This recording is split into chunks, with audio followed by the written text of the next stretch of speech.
I want to share a powerful scripture from Psalms 23, verse 1 to 6. The Lord is my shepherd, I shall not want. He maketh me lie down in greener pastures, and he restores my soul and lead me in the path of righteousness for his name's sake. Though I walk through the shadow of the valley of death, I will fear no evil. Thy rod and thy staff shall comfort me. He prepareth a table before me in the presence of my enemies, and he anoints my head with oil, and my cup runneth over.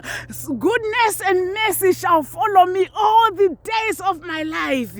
Oh, people of God, no matter what you are going through, are you going through some pain? Are you jobless? Are you going through worries? The word of God here is encouraging us that the Lord is my shepherd, I shall not want. Believe God. Believe the word of God. The Lord is my shepherd, I shall not want. He maketh me lie down in greener pastures.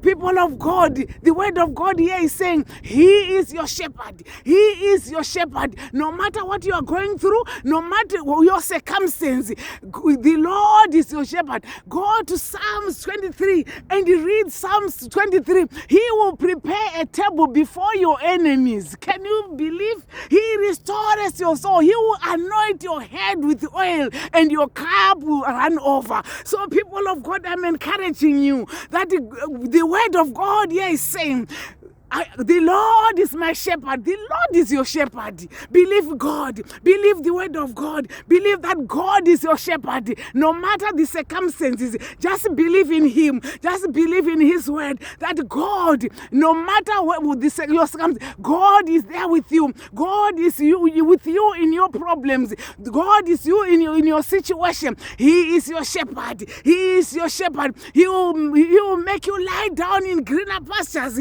Just believe him. Just believe in God. Just believe in him. Oh, just believe God. I feel like preaching right now. Just believe him. Just believe God. He is your shepherd. Oh, and you will dwell in the house of the Lord forever. You will dwell in the house of the Lord forever. He will anoint your head with the oil. Wow. Oh, people of God. Believe in the word of God. Believe in this word. Believe in this word. In the name of Jesus. Thank you so much for watching. I Miss D from the National Hour. Thank you. Please like, subscribe, and share this powerful message.